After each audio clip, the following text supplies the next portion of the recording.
for. So again, look for it. Like if you don't see a bunch of remotes, do you see the touch panel that you touch and it does things? But there is also a different panel. There's these little boxes right here, and there are two. They come in two varieties: the 1 gang and the 2 gang. So it depends on how many gangs you want to work with, I guess. The 1 gang box allows you to record. So the whole purpose of this box is to allow you to put your little USB flash drive in and press record so you can record lectures. So there's a record, a stop, a pause, and a mark. I haven't played with the mark yet, but I'm assuming it marks your video somehow. So if you are just somebody who wants to be able to record your videos, then this is a great tool for you to use. So it's just handy in any classroom, again, that has the camera installed. It's part of a big package deal. Now, the 2 gang over here, if you want to deal with 2 gangs, has all of the recording information, but it also has an added slot for an HDMI input. And if you look at this one, you'll be like, there's an audio input. In the classrooms, we've taped over the audio input because guess what? It doesn't work. I can tell you why it doesn't work.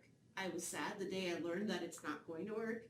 And the fix to make it work was not worth the effort, especially because we're not planning to keep the classrooms this way forever.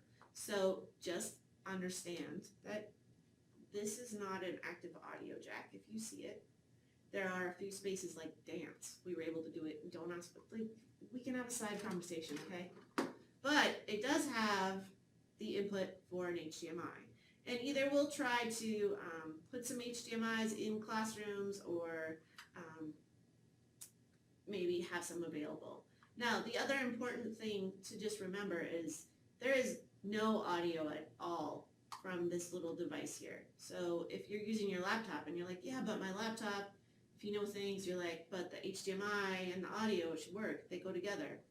But it doesn't quite work that way with this system. So unfortunately, it's a non-audio, no audio at all with this little thing. So if you are somebody who plans on using your laptop a lot, we do need to kind of like innovate or kind of think about what it is that you're doing, right? So can we work around this?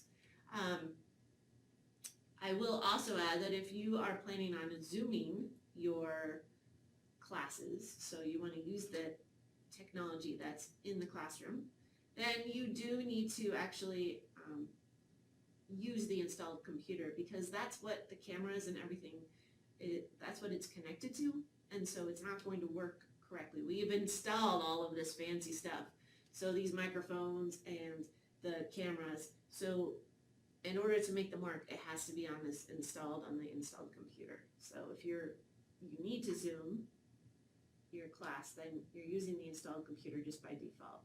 Now, if you are thinking about how, oh my gosh, but I have the specialist software in the world and it's only on this computer. So the fix for that is to join the session, the Zoom session with your computer. So you'd have like to just make sure to mute your computer and then you can share your screen. It'll be fine. It's the best I got. Otherwise, it won't work. There's too many cords. You're going to forget to unplug the thing, to plug it back in. The next person's going to be upset. We're going to have to run around campus. There's only one of me.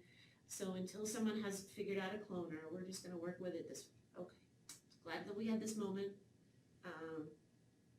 Yeah, so that's kind of the basic rundown of the general technology in the space.